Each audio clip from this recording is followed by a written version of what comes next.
Hello. Radhe Radhe, कैसे हो आप सभी? आशा करता हूँ आप लोग पढ़ाई अच्छे से कर रहे होंगे।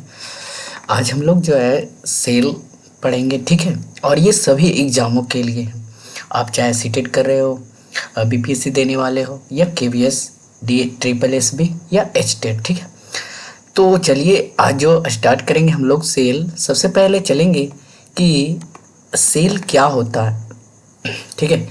This is the fundamental unit of life. ये एनसीईआरटी क्लास 9th में पहला चैप्टर में ऐसा कहा गया है, ठीक है। सेल ना लिखकर उसमें लिखा गया है कि ये फंडामेंटल यूनिट ऑफ लाइफ है, ठीक है। अच्छा, एक तो फंडामेंटल होता है पॉलिटी में, जिसका होता है मौलिक अधिकार, फंडामेंटल राइट्स सुने होंगे। तो मौलिक यहाँ भी हो सकता है, ठीक है, लेकिन ये स्ट्रक्चरल है एंड फंक्शनल है। यानी कि ये हमारे शरीर में सेल अगर ना हो तो कल्पना कीजिए कि क्या हो सकता है, ठीक है। आप कल्पना करते रहिए। अब थ्योरी पे स्टार्ट करते हैं। ये cell is the structural and functional and biological unit of organism. Cell जो होता है यह संरचनात्मक, क्रियात्मक एंड क्या होता है, बायोलॉजिकल यूनिट ऑफ ऑर्गेनिज्म होता है, जो कि हमारे बॉडी में ये ट्रिलियन ऑफ सेल, यानी कि 1 बिलियन 2 बिलियन है, ट्रिलियन ऑफ सेल्स से बने होते हैं। अब सेल की बात करते हैं तो जिस तरह से मधुमक्खी का छत्ता है, आप देख रहे हैं मधुमक्खी का छत्ता देखते हैं, ठीक बिल्कुल भी उसी तरह से है। इसको कौन कहा था? तो रॉबर्ट हुक ने कहे थे।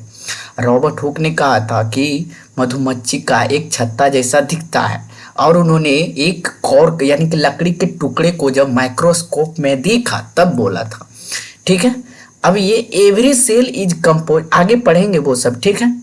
Every cell is composed by, यानी कि प्रत्येक सेल जो होता है बना होता है plasma membrane, cytoplasm and nucleus का, इन यूकेरियोटिक सेल्स। लेकिन प्रोकैरियोटिक सेल में ये सब देखने को नहीं मिलेंगे, जिसमें कि न्यूक्लियस नहीं रहेगा और मेम्ब्रेन नहीं रहेंगे प्लाज्मा में, बट साइटोप्लाज्म रहेगा। ये होता है सेल। ये जो पेन बना है इससे भी मेनी, मतलब बहुत सारे कणों से, मोलिक्यूल से मिलकर, ये सेल्स को बहुत सारे सेल्स से मिलकर ये पेन बना हुआ है, ठीक है।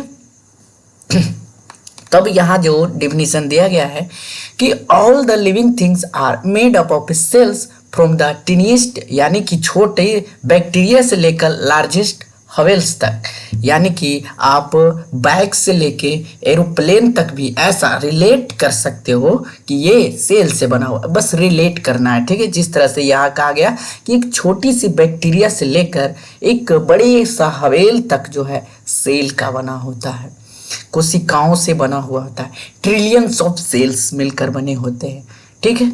और ये होते बहुत ही छोटे होते हैं। यहाँ पे दर्शाया गया कि there are very small so we can not see the without, यानी कि माइक्रोस्कोप, ठीक है। आप बिना माइक्रोस्कोप के देख नहीं सकते हो, ये इतनी स्मॉल होते हैं, छोटे होते हैं। एक स्लाइड आपको समझ में आ गया होगा। अब चलते हैं डिस्कवरी, सेल डिस्कवरी के तरफ बढ़ते हैं। अब ये फिगर जो आप देख रहे हैं ये हनी कैम्ब, यानी कि स्ट्रक्चर ऑफ कॉर्क सेल, ये लकड़ी का टुकड़ा है, लेकिन ये हनी कैम्प जैसा दिख रहा होगा, ठीक है आपको। और ये इन्होंने रॉबर्ट हुक जी ने कहे थे। कब कहे थे? 1665 ईस्वी को। 1665 ईस्वी को उन्होंने माइक्रोस्कोप में देखा, फिर इन्होंने मृत कोशिका की खोज की। ये क्या हो जाएगा? Dead cell. लेकिन सबसे पहले कोशिका की खोज अगर सवाल में दिया जाए तो आपको क्या करना है? रॉबर्ट हुक ही मारना है, ठीक है। अब चलते हैं, यानी कि लिविंग सेल, ठीक है। लिविंग सेल जो कि पॉन्ड वाटर में, ठीक है, तालाब के पानी में जो उन्होंने फंगी, एल्गी ये सब होते हैं उस पे उन्होंने शोध किया, यानी कि निरीक्षण किया। कब? एंटनी लीवेनहॉक 1685 या 1685 या 1674 होना चाहिए था ना, आप देख लीजिएगा थोड़ा सा, ठीक है। हाँ, ये हो सकता है। Design his own microscope and looked a single cell organism, उन्होंने एक सिंगल सेल ऑर्गेनिज्म देखा, और वो भी फ्री लिविंग, ठीक है, जीवित कोशिकाओं पे, यानी पॉन्ड वाटर पे, ठीक है।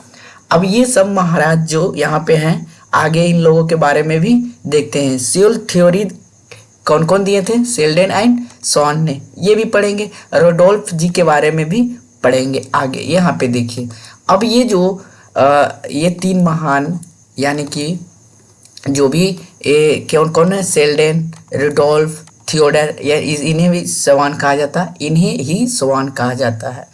सबसे पहले इनको देखिए, the brilliant minds who shaped the cell theory, Schleiden, Schwann and Virchow, है ना, वीर कॉ, अगर प्रोनाउंसिएशन गलत हो तो।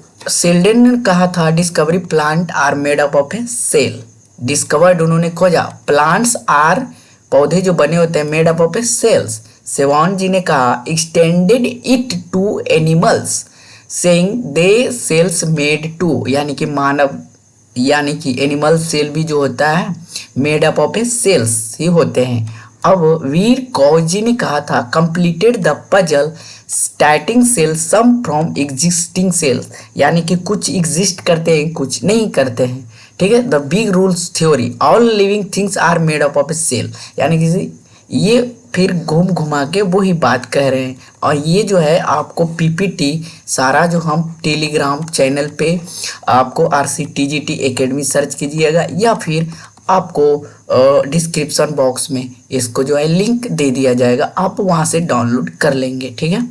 अब इस पे हम सवाल भी करेंगे, ठीक है। प्रीवियस ईयर में जो भी सवाल पूछा गया है उस पे हम सवाल करेंगे पहला। फिर हिस्ट्री पे आते हैं, a history of the cell, यानी कि एंटन वैन लीवेनहॉक जी ने first to view live cell, यानी कि उन्होंने जीवित कोशिका को देखा। व्यूड कब देखे? Living organism in pond water and milk called them beasties. समझ में आया? यानी कि सबसे पहले उन्होंने जीवित कोशिका को पॉन्ड वाटर में देखा, एल्गी, फंगस, ये सब में। अब लीवेनहॉक जी ने फिर कुछ डिड सम माइक्रोस्कोपिक ऑब्जर्वेशन किए। उन्होंने जब व्हाइट ब्लड सेल को देखा तो ये इस तरह से दिख रहे थे, देखो। फिर रेड ब्लड सेल्स को देखा तो ईस्ट सेल इस तरह से, रेड ब्लड सेल इस तरह से दिख रहे थे, स्पर्म सेल ऐसा दिख रहा था, और बैक्टीरिया सेल इस तरह से दिख रहा था, ठीक है। ये उनका जो था माइक्रोस्कोपिक, क्या था? माइक्रोस्कोपिक ऑब्जर्वेशन था। किनका था? एंटन वैन लीवेनहॉक जी का। आई बात समझ में? अगला स्लाइड चलते हैं। अगला स्लाइड में उन्होंने रॉबर्ट ब्राउन की तरफ चलते हैं। रॉबर्ट हुक हो गया, एंटन लीवेनहॉक हो गए, ठीक है। रॉबर्ट हुक कब किए थे? 1665 ईस्वी में रॉबर्ट हुक मृत कोशिका की खोज किए थे, ठीक है। Dead cell, living cell Leeuwenhoek ji ने किए थे, ठीक है, 1674 ईस्वी में पॉन्ड वाटर में। अब ये अब आगे कब? 1674 75 शायद। अब आगे रॉबर्ट ब्राउन जी, जिन्होंने न्यूक्लियस की खोज 1833 में किए थे, ठीक है। न्यूक्लियस केंद्रक होता है। जब ये ऑस्ट्रेलिया से carry out a natural research के लिए यहाँ आए, ही स्टडी 1700 प्लांट स्पीसीज। इन्होंने 1700 प्लांट स्पीसीज यानी कि प्रजातियों पे स्टडी किया, रिसर्च किया। Took over Banksian botanical collection in the British museum. उन्होंने ब्रिटिश म्यूजियम में रखे कलेक्शन से उन्होंने बोटेनिकल एंड वैनकेशियन टुक, यानी कि उन्होंने खोज किया, ठीक है, यानी कि रिसर्च शुरू कर दिया वहीं से।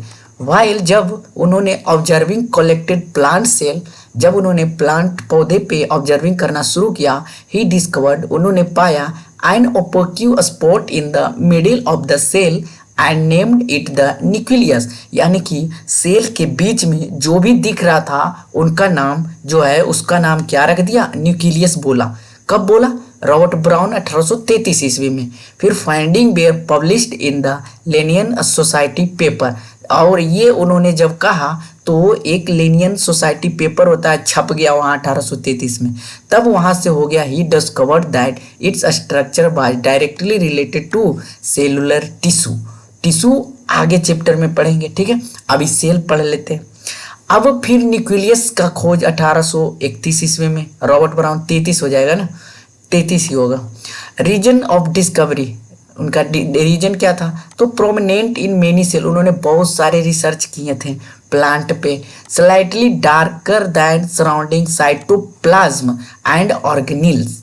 ठीक है, साइटोप्लाज्म का भी, अब साइटोप्लाज्म का पुरकिंजे जी ने किए थे, है ना, पुरकिंजे जी ने, अब वो भी देखेंगे यहाँ पे। ठीक है, साइटोप्लाज्म यहाँ पे लिख लेते हैं। ठीक है, साइटोप्लाज्म पुरकिंजे। ठीक है, दिक्कत किसी को नहीं। चलिए अब आते हैं सेल थ्योरी। अब सेल थ्योरी की बात करते हैं तो ये 3 पार्ट में है। सबसे पहला क्या कहता है, ऑल ऑर्गेनिज्म, सभी जीव, आर मेड अप ऑफ 1 और मोर सेल्स, सभी जीव बने होते हैं एक और एक अधिक सेल से, एक और एक से अधिक सेल से बने होते हैं सभी ऑर्गेनिज्म। तो इसका एग्जाम्पल यहाँ पे देखेंगे कि जैसे ह्यूमन सेल हम सब हो गए, प्लांट सेल, बैक्टीरियल सेल, ये सब क्या है, मेड अप ऑफ 1 और more cells. Okay, this is complete. अब सेकेंड थ्योरी आते हैं। सेकेंड थ्योरी कहता है all cell arise from pre existing cells, यानी कि सभी सेल्स जो बाहर निकलते हैं या फिर बनते हैं वो एक दूसरे से रिलेटेड होते हैं, प्री एग्जिस्टिंग होते हैं, यानी कि सेल डिवीजन भी कह सकते हो, यानी कि टूटकर बनते हैं। जैसे पेरेंट सेल यहाँ पे दिख रहा है, उससे 2 डॉटर सेल होते हैं। ये आपको पढ़ने पड़ेंगे न्यूक्लियस के बाद, जब आप टिश्यू पढ़ रहे होगे तब। ठीक है, अब तीसरा सेल थ्योरी क्या कहता है, cell is the structural and functional unit of life, यानी कि कोशिका जो होता है structural and functional unit of, कार्यात्मक इकाई है, जीवन की कार्यात्मक इकाई है। यहाँ पे देख लीजिए, जब से पहले सेल बना, सेल से टिश्यू बना, टिश्यू से ऑर्गन तैयार हुआ, ऑर्गन से एक ऑर्गन सिस्टम बन गया, फिर एक मानव तंत्र बन गया। ठीक है, इस तरह से हमारा जो सेल थ्योरी 3 पार्ट में बना था, तीनों पार्ट हमने यहाँ पे डिफाइंड कर दिया। किसी को दिक्कत नहीं? ओके, कंप्लीट हो गया। ठीक है, अगला स्लाइड चलते हैं। अगला स्लाइड कह रहा है कि स्मॉलेस्ट सेल कौन सा हो जाएगा, तो यहाँ पे आपको हेल्प के लिए ये माइकोप्लाज्म हो जाएगा जिसका, ठीक है, ये smallest cell mycoplasm. Largest cell जिसे सिंगल सेल भी कहा जाता है, ये ऑस्ट्रिच का, शुतुरमुर्ग का अंडा हो जाएगा। लॉन्गेस्ट सेल कौन सा हो जाएगा, नर्व सेल। ठीक है, नर्व सेल हो जाएगा। इसे जेंट स्क्वायर्ड भी कहा जाता है, इसे क्या कहा जाता है, जेंट स्क्वायर्ड भी कहा जाता है। साइज ऑफ बैक्टीरिया बताइए, 0.3 म्यू से 5 पॉइंट तक लगभग है ना, ये कितना हो जाएगा, 3.5। ठीक है, ह्यूमन आरबीसी एक होता है WBC। अब ह्यूमन आरबीसी ये होगा, यानी कि रेड ब्लड सेल्स आरबीसी, इसके बारे में हम लोग आगे पढ़ेंगे टिश्यू में। ठीक है, टिश्यू जब आपको कनेक्टिव टिश्यू में red blood cells, white blood cells पढ़ना पड़ेगा, उसमें हम लोग पढ़ेंगे। ठीक है, तो अभी इतना ही जानिए, smallest cell mycoplasm, largest cell ostrich egg, longest अगर बोल दिया है नर्व सेल। ठीक है, लॉन्गेस्ट लार्जेस्ट में कंफ्यूज नहीं होना चाहिए। Size of bacteria 3.5। ठीक है, अब क्या कर रहा है, अगला स्लाइड क्या बोल रहा है, चलते हैं बायोलॉजी, यानी कि टाइप ऑफ सेल। तो सबसे पहले होता है प्रोकैरियोटिक सेल, और प्रोकैरियोटिक सेल में हम सब नहीं आते हैं। प्रोकैरियोटिक में आता है बैक्टीरिया, एल्गी, फंगस, परामेशियम, ये सब आता है। ठीक है, प्रोकैरियोटिक के बारे में यदि आप लिखना चाहोगे तो इसको लिख सकते हो, nucleus is a note surrounded by, यानी कि प्रोकैरियोटिक में nucleus and nuclear membrane. Nucleus किसको कहते हैं, न्यूक्लियर मेम्ब्रेन। न्यूक्लियर मेम्ब्रेन को और क्या कहते हैं, न्यूक्लाइड कहते हैं। ठीक है, तो इसके पास ना तो ऑर्गेनेल्स होते हैं, या फिर मेम्ब्रेन होते हैं, या फिर न्यूक्लियस नहीं होते हैं, अब्सेंट होते हैं प्रोकैरियोटिक में। तो लिख सकते हैं आप लोग न्यूक्लियस, पेन चेंज कर लेता हूँ, nucleus have nucleus have not surrounded by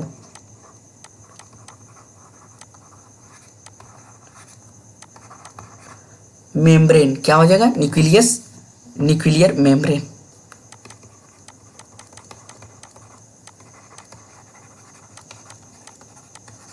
या फिर इसे क्या कर सकते हैं, न्यूक्लियोइड भी बोल सकते हो, ठीक है, न्यूक्लियोइड। अब इसमें अब्सेंट होता है, क्या होता है, they do not have membrane bound या ऑर्गेनेल भी कह सकते हो, not have organelle. Okay, prokaryotic समझ में आ गया। अब इसका एग्जाम्पल क्या क्या हो जाएगा, एग्जाम्पल की बात करते हैं अगर भाइयों, तो एग्जाम्पल हो जाएगा bacteria,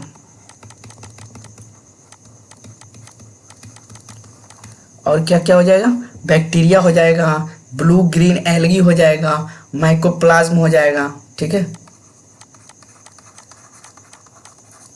blue green algae, mycoplasma,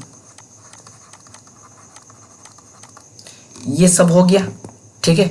अब प्रोकैरियोटिक का शेप के बारे में जानेंगे, ठीक है, प्रोकैरियोटिक शेप, इससे सवाल बनते हैं और आगे सवाल इसी पे आपको देखने को मिलेंगे। ये आपके सामने आ गए प्रोकैरियोटिक सेल।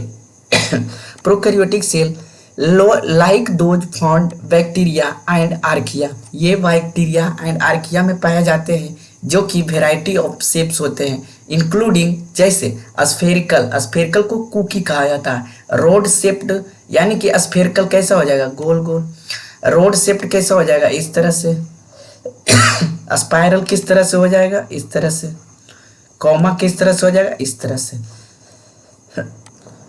ठीक है।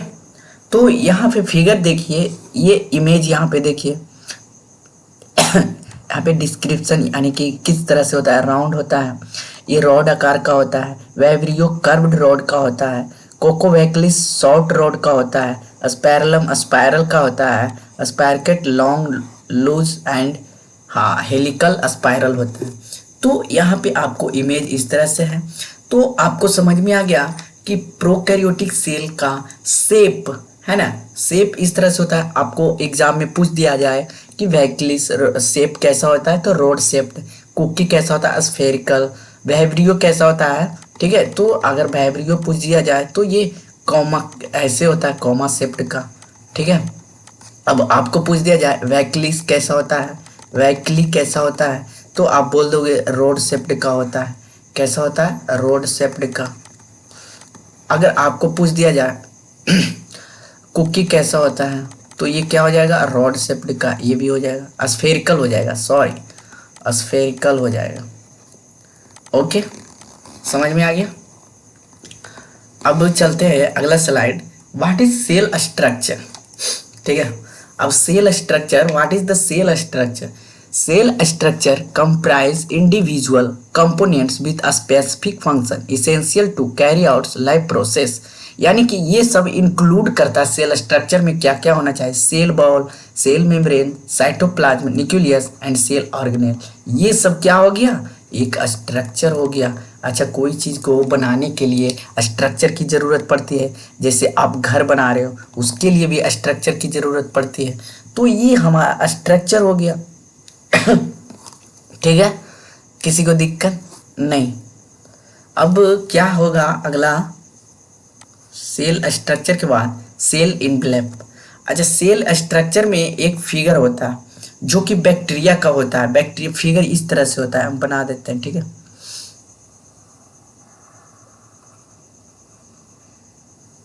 ये सही लग रहा है।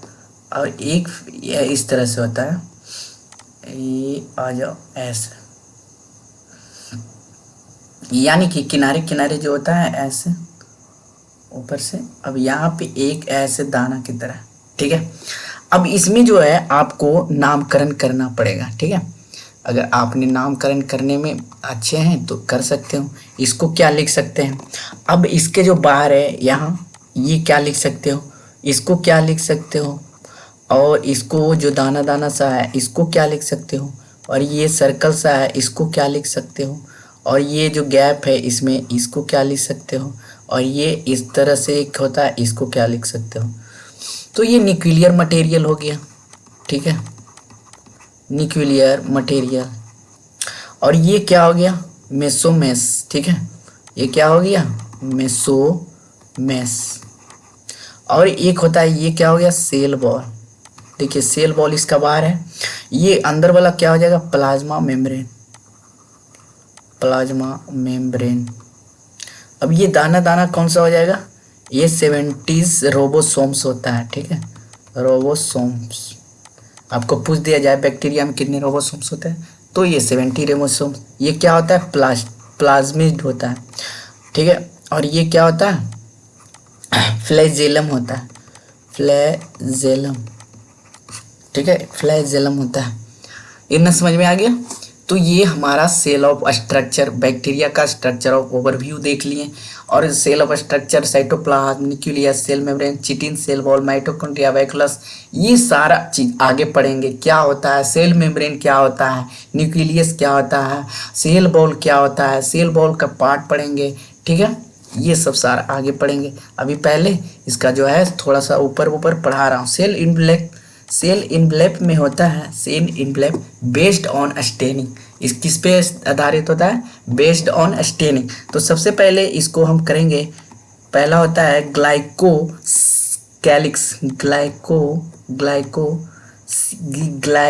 CALX, glyco calyx. सेकेंड होता है सेल बॉल, क्या होता है, सेल बॉल। थर्ड होता है, क्या होता है, प्लाज्मा, क्या होता है, प्लाज्मा। अब इस पे जो है इसका ग्लाइकोलिक्स जो होता है ये आउट होता है, ठीक है, ये बाहरी होता है। और बाहरी में ये स्लिम होता है, क्या होता है, स्लिम आकार का होता है। और ये कैप्सूल टाइप का होता है, कैसा होता है, कैप्सूल टाइप का होता है, ठीक है। और बेस्ड ऑन स्टेनिंग की बात करते हैं तो ये ग्राम पॉजिटिव पे भी डिपेंड करता है और ग्राम निगेटिव पे डिपेंड करता है, ठीक है। ग्राम पॉजिटिव हो गया और एक ग्राम निगेटिव हो गया, ये आपको पूछा जाएगा, ठीक है। एक ग्राम निगेटिव हो गया, दो प्रकार के हो गया, बेस्ड ऑन स्टेनिंग, ये आउट पार्ट होता है। अब चलेंगे इसमें सेल बॉल कैसा होता है, सेल बॉल ये आकार सेल बॉल का शेप का होता है, इसका आकार सेल इनवेलप, ठीक है। अब प्लाज्मा मेम्ब्रेन ये क्या होता है, इसका काम क्या होता है, इस सिलेक्टिव चीज़ों को अंदर जाने देता है। ये हम लोग एनिमल सेल में भी पढ़ेंगे, सिलेक्टिव है ना, ये सिलेक्टिव परमिएबल होता है, ठीक है, परमिएबल, सिलेक्टिव चीज़ों को अंदर बाहर जाने देता है, ठीक है। जैसे गार्ड का काम करता है प्लाज्मा मेम्ब्रेन, हमारे बॉडी में भी काम करता है। अब राइबोसोम्स क्या होता है, सबसे पहले ये मिसोमेस देखेंगे।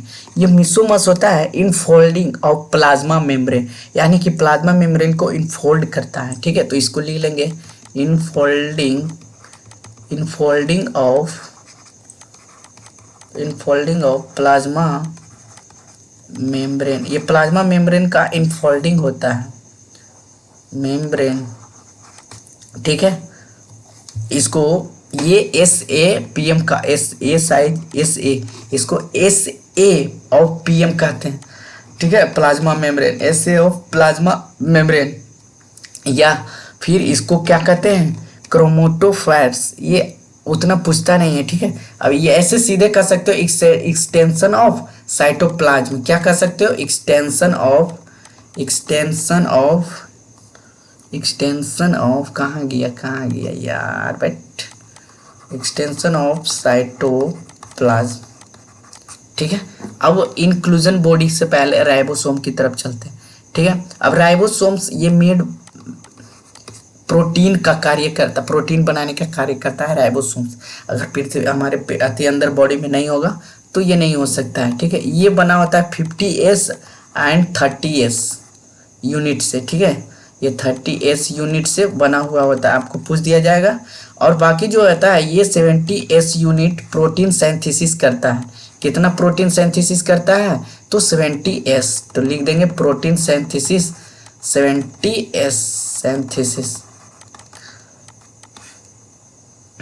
अगला क्या करा है, इंक्लूजन बॉडी ये नन मेम्ब्रेन होता है जो कि क्या करता है, रिजर्व रखे हुए रहता है। इंक्लूजन बॉडी का काम ही होता है, ये नन मेम्ब्रेबल होता है,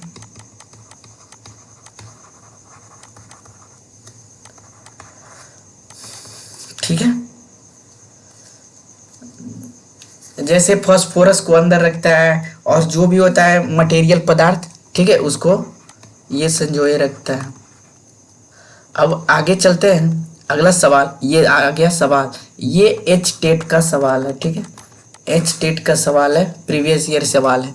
बोल रहा है कि जीवाणु निम्नलिखित की उपस्थिति में माइकोप्लाज्म से भिन्न होते हैं, यानी कि bacteria differs from mycoplasma in having. तो माइकोप्लाज्म इन हैविंग किस तरह से वो डिफरेंस होते हैं, बताइए इसका आंसर। इसका आंसर हो जाएगा बैक्टीरिया में तो सब होता है, लेकिन रिजिड सेल वॉल सिर्फ होता है माइकोप्लाज्म में, ठीक है, ये सिर्फ माइकोप्लाज्म में होता है। और ये सब जो होता है किस में होता है, बैक्टीरिया में होता है, ठीक है, ये सब आपको। अगला सवाल क्या करा है, which of the following is not feature of prokaryotic. Prokaryotic के बारे में हम लोगों ने पढ़ा, ये जो प्रोकैरियोटिक के बारे में, ये डीएनए होता है सिंगल मॉलिक्यूल्स, बैक्टीरिया एंड ये कह रहा है not a feature of prokaryotic. तो ये single cell molecules of DNA lying in the cytoplasm, सही है। Bacteria and blue green algae example of this type of, ये भी सही है, ये भी सही है। This cell do not have well organised nucleus, सही बात है, इसमें न्यूक्लियस नहीं था, वेल ऑर्गेनाइज्ड। तो इसमें membrane bound organelles such as mitochondria, endoplasmic reticulum, lysosome, chloroplast, nucleus की बात कर दी है, ठीक है। तो ये हमारा नहीं होगा, तो हमारा आंसर ये सब नहीं होगा, आंसर ये हो जाएगा, ठीक है। इसमें पूछा गया है कि note a feature of prokaryotic, ठीक है। अगला सवाल क्या करा है, किस वैज्ञानिक ने सर्वप्रथम समझाया कि कोशिकाएं विभाजित होती है तथा नई कोशिकाओं का सृजन पूर्व कोशिकाओं से ही होता है। किस वैज्ञानिक ने सर्वप्रथम समझाया कि cell divided in new cells are from free existing cell. तो कौन कहे थे, बताओ। तो इसका आंसर हो जाएगा रिडोल्फ विरकॉव, ठीक है। उन्होंने कहा था कि सेल डिवाइडेड होते हैं, new cells are from pre existing cell, यानी कि ये पेरेंट सेल है, ये पेरेंट सेल से ये डॉटर सेल दो सेल बन जाता है, इसे क्या कहते हैं, डॉटर सेल कहते हैं। तो उन्होंने यही कहा था, ठीक है, तो रुडोल्फ विरकॉव ने कहा था। अच्छा, अगला क्या कह रहा है, the structural and functional unit of life the cell was discovered by. तो सेल वॉल डिस्कवर्ड बाय कार्यात्मक इकाई की खोज किसने किए थे। कोशिका जीवन एक फंडामेंटल यूनिट ऑफ लाइफ है, तो रॉबर्ट हुक ने 1664 ईस्वी में। ये हो गया। Charles Darwin origin of species, ठीक है। रॉबर्ट कोच कौन है सारा का बताइए। तो लेक्चर आज यही समाप्त होता है। आपको कैसा लगा, और इसका अगला पार्ट 2 भी आएगा, ठीक है। पार्ट 2 में भी प्रीवियस ईयर सवाल होगा, फिर एक जो वीडियो बनेगा उसमें स्पेशल जो है प्रीवियस ईयर सारा सवाल करा दिया जाएगा, ठीक है। तो वीडियो कैसा लगा आप लोग कमेंट में ज़रूर बताइए। मिलते हैं नेक्स्ट वीडियो में, धन्यवाद।